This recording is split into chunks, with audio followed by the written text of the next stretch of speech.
Kung baka meron pa dito. Ito na nga lang si comedy nga tayo. Sige nga, tingnan natin to. Putragis. Attorney Enzo, kakagating ko to ha. Putragis. Sige. Life is a constant choice to live better. My husband would love this. Oh.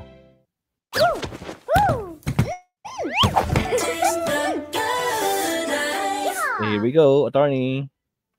Oh. Pati brief made in China ginagamit ni Baste pagpabor sa China. Tragis ka, Baste. Oo nga po, tragis ka talaga, Baste. Wala ka namang magawang matino. Tragis. Okay, pasok, attorney. Tagal ah. Wala nang maraming punto na. Punto may punto. Maiksi lang ang komentaryo, pero diretso sa punto. Maraming kuro-kuro. Leonardo. May totoo. Dito, sa puntong diretso tayo. Punto, diretso.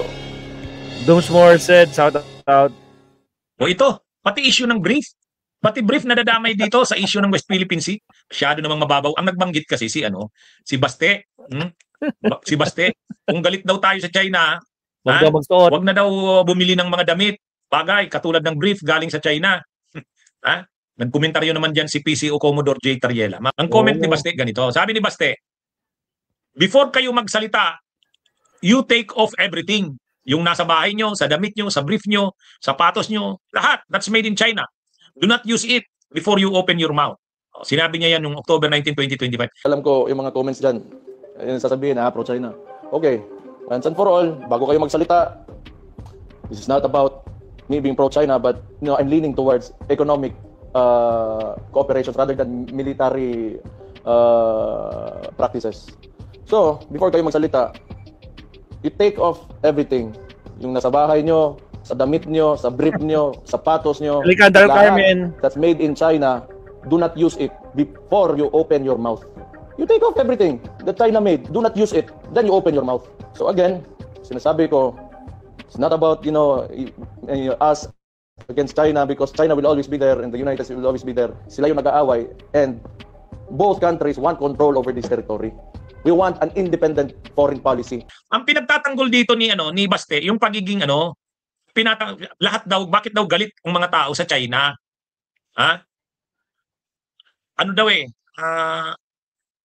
Bakit daw galit ang mga tao sa China? Marami daw galit sa China. Samantala naman, maraming gawa ang China na pinakikinabangan ng Pilipinas. Kasama na ang mga gawa sa bahay, mga gamit sa bahay, pati brief. So, yun, pati brief. So parang sinasabi niya, kung galit kayo sa China, di alisin niyo yung pati brief niyo diyan na gawang China, wag niyo gamitin. Babaw naman yan. Yan naman yung sagot ni Commodore J. Tariela, tagapagsalita ng Customs, ng Coast Guard pala. Sabi ni Philippine Coast Guard, Commodore J. Tariela, before opening our mouths, we should ensure that our statements are anchored in truth and facts rather than mere insinuations that promote a pro-China narrative. Alam nyo, hindi naman ibig sabihin yan. Hindi naman ibig sabihin na na gawang China yan, para lang mapatunayan mo na anti-China ka, yung brief mo na gawang China, wag mong gagamitin. Napakababaw naman yan. Masyadong nare-reduce ang issue sa brief. Hindi naman brief ang pinag-uusapan dito. Hindi naman gamit sa bahay. Sa katunayan, ang issue natin sa China ay dahil sa pagkamkam nila sa teritoryo natin. Ang Pilipinas, tayong mamamayang Pilipino, hindi naman tayo nakikipag-away sa China na kumbaga, ang tingin natin sa China, lahat mali ang ginagawa nila. Hindi naman ganun yun eh. Nasa prinsipyo naman ang pagkontra natin sa ginagawa ng China. Galit tayo sa ginagawa ng China sa atin. Yung pagkamkam ng teritoryo natin, yung ang issue. Huwag nating ilayo doon. Huwag nating dalhin doon sa mga brief na yan. Masyadong mababaw yan. Parang katulad din sa alam niyo yung Renato Reyes ng Bayan, yung nagrarally kontra sa US, tapos kumakain ng McDo. Kung totoo daw na totoo sa si Renato Reyes, galit ka pala sa Amerika, bakit umiinom ka ng bakit nag-i-snacks ka o kumakain ka ng McDo na gawang Amerikano? Hindi naman ganun yan. Ibig mong sabihin, para maging makabayan ka, dapat mga gawang Pilipino lang ang gamitin mo. Napakababaw naman yun. Ito cellphone na to, gawa tong Amerika, iPhone to. Ibig sabihin, para maging makabayan ako, huwag akong gagamit ng gawa ng Amerikano na iPhone. Hindi ganun ang pagiging makabayan. Hindi naman sa ganun nakikita lang yun. Ang pagiging makabayan, yung pinakikipaglaban mo, ang interes ng bayan. Hindi naman dahil ang ginagamit mo lahat gawang Pilipino, makabayan ka. Pag makabayan ka pala, hindi ka na dapat kumain ng ano. Ay masarap din naman yung mga luto ng ibang lahi eh. Halimbawa, ngayon, usong-uso na yung kebab. Kebab, Persian yan. Persiano yan na pagkain. Masarap yun. O dapat pala, para maging makabayan ka, huwag kang kakain nun. Dapat lagi ka nalang adobo, dinuguan. Ganun ba yun? Ang babaw naman nun. Alam nyo, yung mga ganyang narrative na yan, mababaw yan. Ito talagang si Basti, ang babaw. Gusto Mababaw niya dalhin sa talaga. issue ng mga brief na gawang China. Hindi yun. Porke maka-China sila, ng mga Hindi lang mababaw, attorney. Duwag pa. Duwag yan, attorney. Putragis. Duterte, ang gusto nilang ipalabasin, huwag tayong kumontra sa China. Kasi bakit tayo kukontra sa China? Ginagamit nga natin ang kanilang mga gawa. Anong ano nun? Pwede naman tayong, okay lang naman gumamit din tayo ng gawa ng China.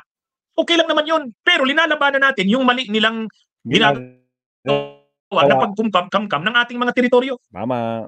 Ibang issue yun eh. Masyado namang mababaw yun kung ang ano mo ngayon, ang issue mo sa China napunta sa brief. What do you expect, attorney, sa isang duwagenyo? What do you expect? Wala tayong ma-expect sa isang duwagenyo. Kamote. Sige tuloy, attorney. Sa China napunta sa brief. Bagay, yun yata ang level ni ni Basti. Parang yung ganun kasi narrative ng ano yan, mga pro-China. Yun ang gusto nilang dalhin sa ganung narrative. Na kung galit ka sa China, o di wag kang bumili ng gawa ng China, o kaya wag kang gumamit ng mga gawa ng China. Mali naman yun. Mali yun. Kasi parang ang ibig sabihin nun, ang tunay na pagkamakabayan, ang gamit mo, ang pananalita mo, dapat wag kang mag-English kasi Pilipino ka, dapat Tagalog. Ganun ba yun? Hindi naman ganun yun eh. Ang babaw nun, ang babaw ng ganyan. Hindi ang tunay na pagkamakabayan. Ang tunay na pagkamakabayan, yung pinaglalaban mo ang interes ng bayan. Nilalabanan mo yung ginagawa ng ibang bayan tulad ng pagkamkam ng teritoryo natin. Yun ang totoong pagkamakabayan. Hindi yan yun sa sinasabi ni Basti na kung tunay kang kontra sa China, huwag kang gumamit ng gawa ng China. Huwag kang gumamit ng gamit na gawang China. Sus, ang babaw. Ang babaw mo, Basti. Kaya sabi nga ni Commodore J. Tariela ng ano yun? Hindi naman yun ang mga issue na dapat na mga brief na yan na made in China. Tingnan natin yung facts. Anong totoong nangyayari? Anong ginagawa ng China sa atin? Yun, doon tayo. Ano ang ginagawa nilang paglabag sa international law? Anong pang-aabuso ang ginagawa nila sa atin? Yun, doon tayo sumentro. Huwag nating dalhin sa mga brief na yan, ang babaw na yan. Bunyog, halikan na kasama ka. Madragis na Basti to, anak ng kamote. Kapsat sa Rinardo. Ang babaw talaga ni Duwagenyo, no? Putragis. Nako po, di pa rin pwedeng maging barangay captain si Basteng Bophols. Putragis talaga. Nako po. O, di ba? Di pa rin na barangay, tanod na lang. Lalong di pwedeng maging mayor pagka Bophols talaga kamoting bastos. Ay, inayan. Ay, grabe. Dalawin naman natin si Attorney Enzo Recto, ma'am. Puro attorney ba dalawin natin, no? Putragis. Ano ba? Rene Bueno. Nako po. Ito. Maganda to. Anong topic ni Attorney? Ay, plunderer. Okay na to. 100 billion. Okay na tayo dito. FL Liza, walang kwenta din to. Mga pakalat na mga garapatat. Katayin tayo kay Badcaster. Okay pa tayo kay Attorney Rene. Paminsan-minsan na nag-upload eh. Bongo, sinuhulan ng DOJ para itapon ang kaso ni Trillanes kay Martires. Nako po. Allah, putragis. Wait lang, meron pa ba? Si Bongo mahilig manuhol, no? Pagkatapos kay Trillanes, no? Nako po. Tinapon sa DOJ yung kaso ay sa ombudsman. Hindi man lang alam ni Rimulya, di ba? Paano? Meron kwan bata-bataan nila yan. Yung kwan, parang prosecutor manager ba tawag doon? Sige, tingnan natin to. Okay, live stream hearing, DPWH. Bongo, may sinuhulan sa DOJ official para itapon kaso ni Trillanes kay Martires na hindi na gumalaw.